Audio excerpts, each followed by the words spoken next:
Alright, well, I'm gonna do my reviews this time on which, if you've been watching, which nobody has by the way, I've been away for about a couple of weeks due to permanent sort of night shift, not getting a day off. Happy about that, like, chuffed. Anyway, back to the figure. Here we have the Red Ranger from the Mighty Morphin Power Rangers figures. This is my original one that I had, even though I was never massively into Mighty Morphin Power Rangers. We did have a shop opened up called Toy Giant, which was a giant letdown, put it that way.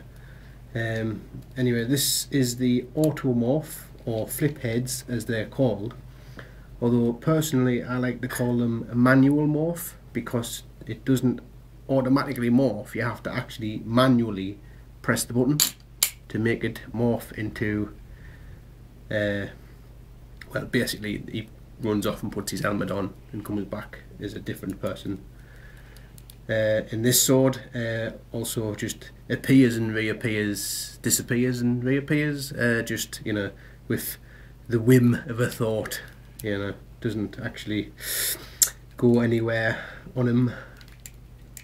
These figures did each of them come with their own unique weapon, which was unique to each character, and these, like the bigger version that you could actually give a child to pretend they were a Power Ranger, did combine to make the Blaster Mega Deluxe Uber thing that made.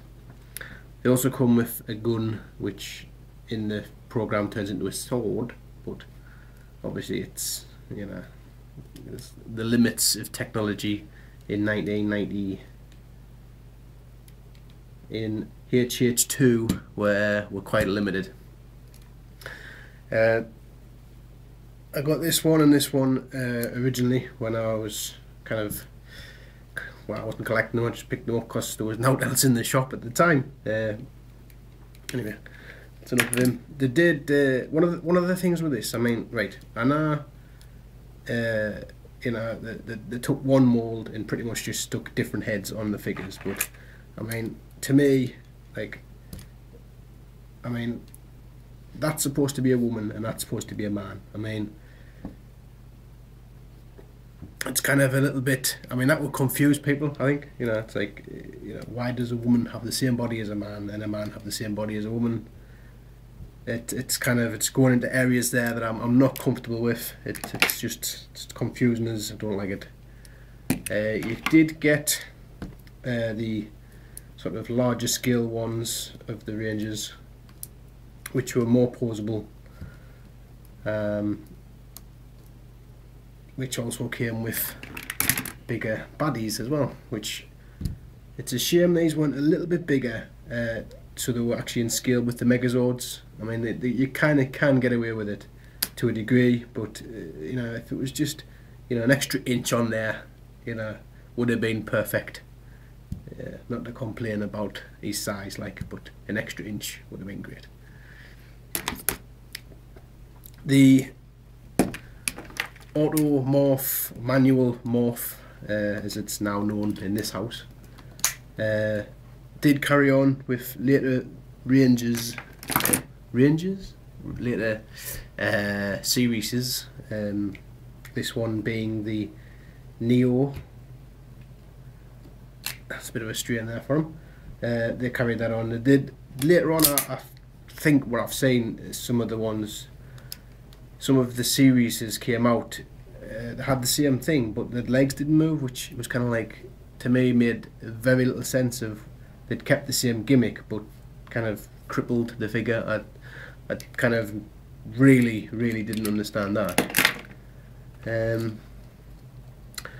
This one is from the Ninja series, where they dressed as ninjas rather than, I suppose, well, dinosaurs originally, weren't they? Kind of big red dinosaur.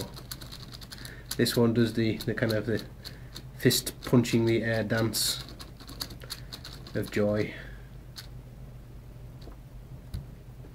So I just wanted to just give a quick overview of some of the earlier gimmicks and figures Power Rangers came out with.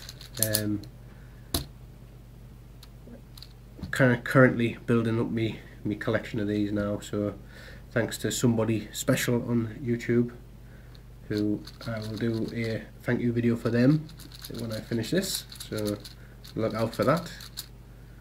So basically that's your Power Rangers review from me. Classic items. There goes the bread maker. Well, that's time for me to go on. I'll go and get the fire extinguisher. I'll catch you later. Bye.